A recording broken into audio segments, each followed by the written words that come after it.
and welcome back to episode 106 of the Talkoffamepod podcast with your host, Kyliemontigney. And I was so excited to have on actor, singer, pianist, and George Washington in the Broadway company of Hamilton, Tamar Greene. Thanks so much for coming on. Yeah, thanks for having me, of course. And so, like, what made you kind of want to pursue a career in theater? Well, I'm a musician. I've always loved the arts all my life. All of my siblings had to play an instrument. My parents loved music, had appreciation for music, and I'm actually a pianist first, who started singing a bit later, and then got exposed to the vocal classical world when I started singing, and then kind of got to theater. In a kind of long in a long different path than many others, but I discovered my love and my passion for the arts, for singing rather, I should say, a little bit later, and found theater and found that I loved being on stage, and not just behind a piano. Yeah. Yeah, like you said, like before that you like liked music, your family liked music. Like, what type of music did you kind of like enjoy listening to growing up that kind of made you want to become like a singer and all that stuff? Well, I grew up, my father's a was a DJ, and so we had all kinds of music around. Like, I mean, it would be, I'm a first generation American, Jamaican, my culture. And so it was a lot of reggae music around, Jamaican music. But there's also pop, and I'm a classical pianist, so a lot of classical music as well. I mean, really all kinds of music was around while I was growing up. But again, I didn't like singing when I was younger. So that, Mhm. that music when I was growing up didn't make me want to sing per se. It really was exposure later to singing Mhm. um, that got me interested. And my mom sang; she's a pianist as well, um, so I was exposed to it. But as a kid, I did not, I didn't enjoy it really. I didn't have the outlet for it. I was really just a pianist when I was younger, and then I joined choirs, and that kind of music inspired me to use my voice a bit more. But then, like in college, is when I really started to become solidly a singer. Like how did you think about like when you started theater later in life rather than you're a kid? Like how did it kind of help you start career on Broadway rather than starting out when you're young? I did ask the question again. Sorry. Like how do you think starting theater later in life has helped you kind of start your career on Broadway?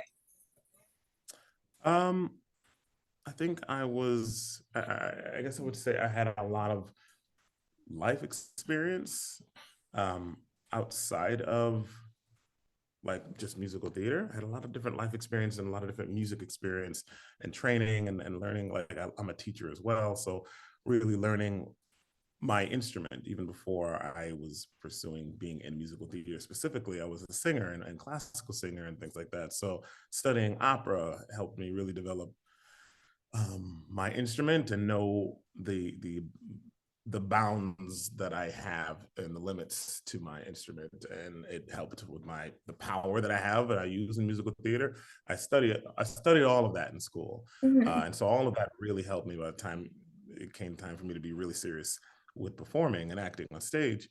I was able to tap into a lot of these things I already learned from all my years of experience. And so like in terms like Broadway, you play George Washington and Hamilton. Like what is like your experience playing George Washington and working with the cast?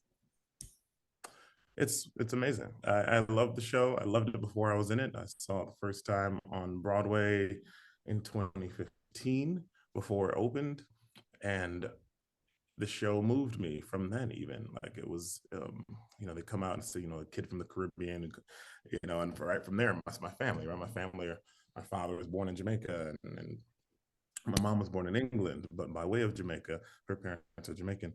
So it's a Caribbean tale and tale of folks coming to this country seeking opportunities. And I saw myself in the show even from sitting in the audience. And from that moment, I said, I have to be a part of this somehow.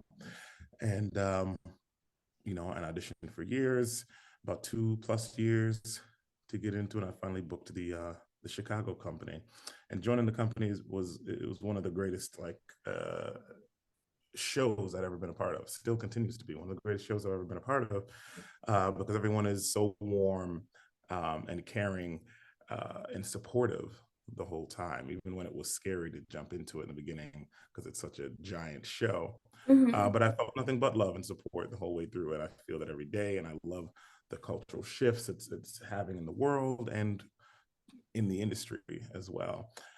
So it's an amazing experience. It's amazing. It's like you say, like the role to get the role, it took like 2+ years to get the like for the application process. Like, what was like the audition process like for you to get the role of Hamilton? Well, I started auditioning right after I saw the show in 2015. I had an agent at the time. I still have an agent, but I had an agent already, but I still couldn't quite get an appointment at the time. I felt like they were seeking some folks at the kind of younger. They were looking for like fresh talent at the time. And so for whatever reason, I wasn't getting appointments at the time. And so I auditioned by way of like just literally going into the rooms whenever I could find it, whenever having open calls or anything like that. I would go into the rooms and try to like make sure I can get my appointment. So I did that, and I had my first audition, um, and then I got callbacks immediately, actually, and which was really great. And I was auditioning originally for Mulligan Madison, um, and no, it was Mulligan Madison just alone at first, um, and I did that for like a year of callbacks, constantly being called back with some of the material. And I think the second year, they started adding a couple other things. They added like let's see, Mulligan Madison's first. I think uh, uh, Lafayette Jefferson was second. Yeah, Lafayette Jefferson was the next one.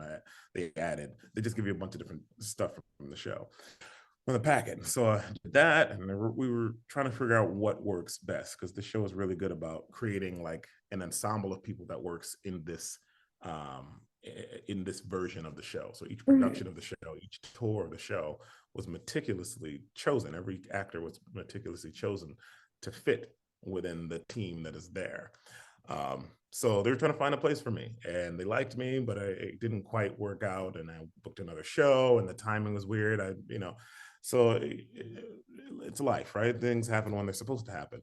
So it took me 2.5 years of constant callbacks, constantly adding new things to the packet, the audition packet, for me to come in and Mhm. present to them. And they finally added George Washington to the packet, and I think we all knew that that was the right role for me. Um, and so that, and the advanced callbacks and all that stuff, all the callbacks, all these auditions. Um, and then the final audition is what they call a work session, where it's like a longer audition, about 30 minutes. And the creatives are in the room, and you just kind of really dive into the acting of it, and the vocals gets more specific. They get much more specific to see if you can grasp the level of what it would take to do said thing 8 times a week. And yeah, and I had a great final callback, and they called my agents like the next day and said, we're not quite sure where exactly. We can't say where yet or what yet, but we want to put tomorrow on hold. I was like, okay, great. Love Yeah. that. And so you played the role of Charlie in a New York's orchestra production of Showboat at Lincoln Center. Like which was broadcasted on PBS. Like what was it like filming the production for PBS? Yeah, that was a lot of fun. That was a lot of fun.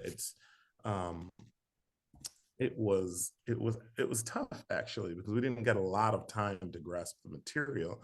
I was just talking a little bit there about Hamilton, and the as far as learning Hamilton, we got a lot of time, right? Probably about 6 weeks of I think I got 6 or 7 weeks to like work on the material and get it together. And with that show, I had the whole process was like 2 weeks long. So like a lot of stuff. The show is dense with text and music. So it was actually really really difficult, but really fun and really rewarding and exciting in the way that like they just kind of throw you in. It's like, hey, we're gonna do this. We're putting up a show really quickly. We're gonna Mhm. And again, I learned a lot about what my brain can handle, what my body can handle, and I met a lot of wonderful people in that production. Norm Lewis, who I just love, one of the idols of mine, um, was in the production, and I was so honored to be in it with him.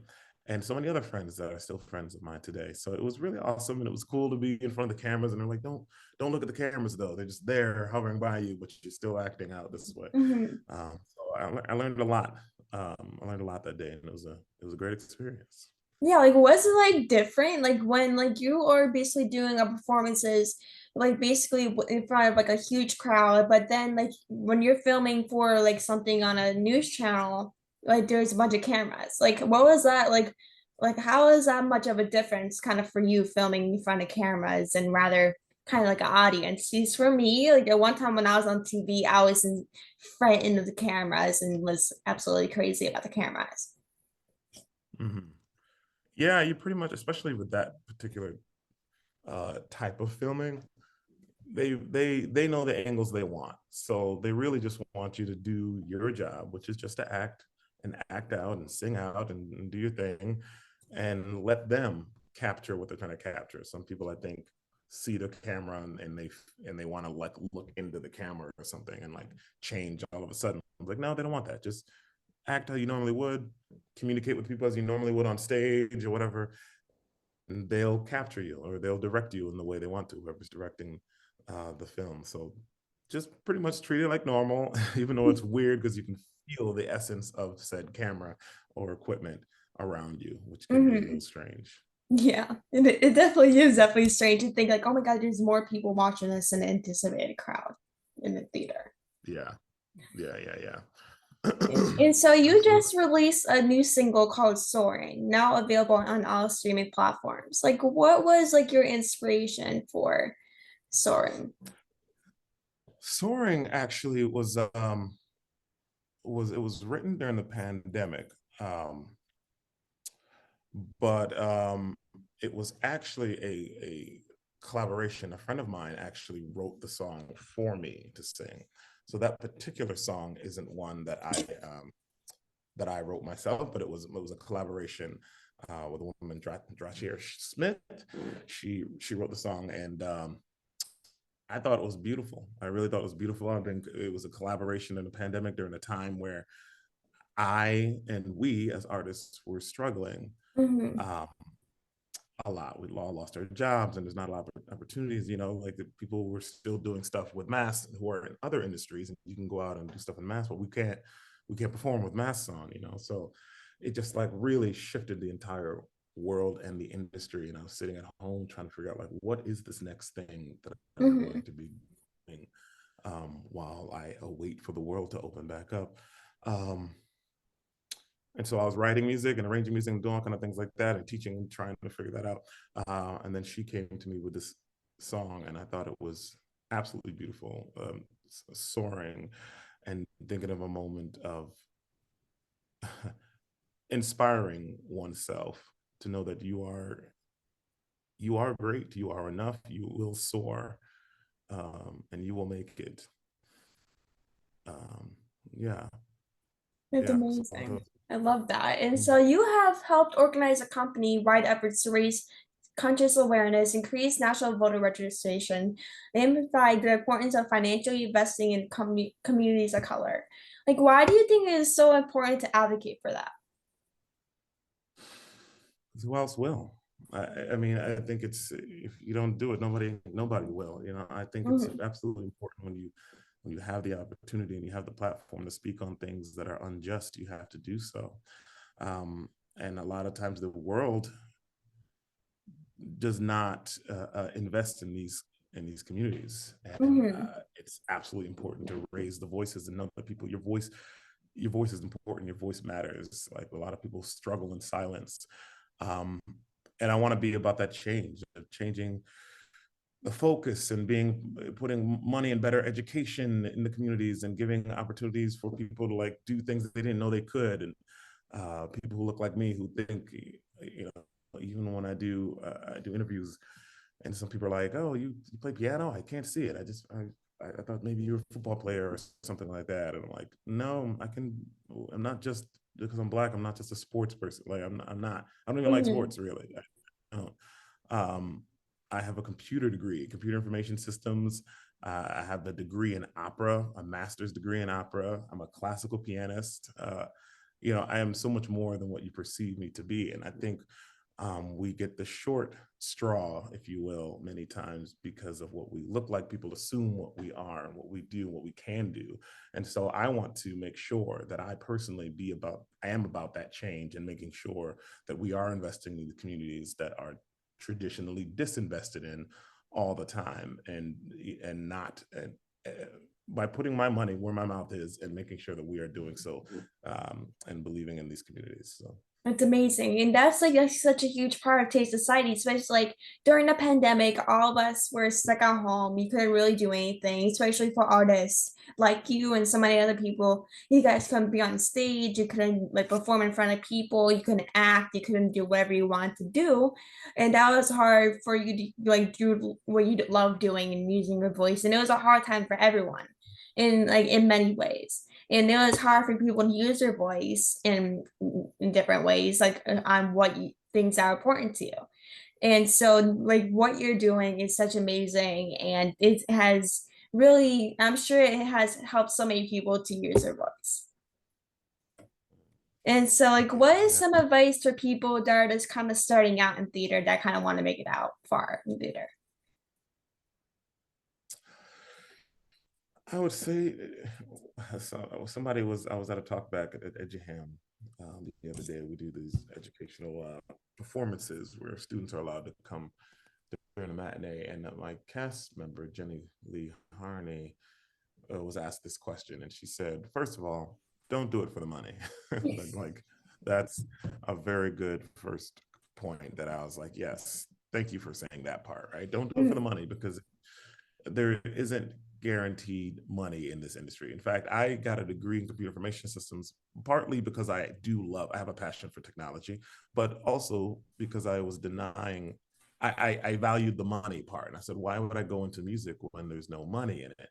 Mhm. Um, that's, where my brain went. And that quickly, that quickly, it was something I had to really grapple with and change my mind on that immediately. First of all, because I was discrediting the passion that I have for the arts. Um, and when I did try to be a computer person, I got a job, tech support, and all that. I realized very quickly that I wasn't fully fulfilled. Yeah, I was making money, but I was not happy.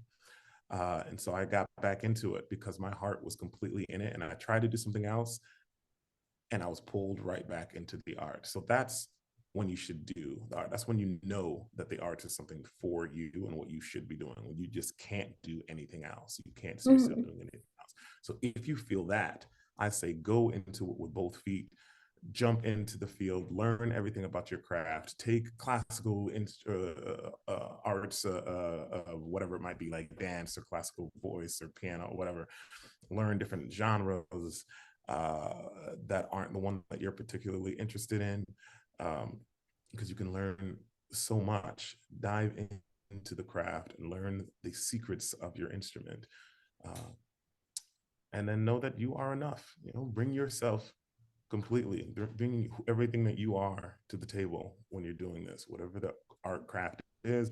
Bring yourself to the table, because people want to see that uniqueness in you as Mhm. well. Exactly. Exactly. I totally agree with that. And like the most important thing is really to do what you love. And Mhm. and not really do it for the money, like you said. And like the most Mhm. important thing is really do what you love rather than get money. Money might be part of the reason why you might do all this stuff, but the most important thing is that you have to love what you do in order to do it. That's exactly right. That's exactly right. And you'll find a way. I mean, if you'll find a way to make money with it. But if your heart is in it, that's the first part of it. Then everything else will work itself out.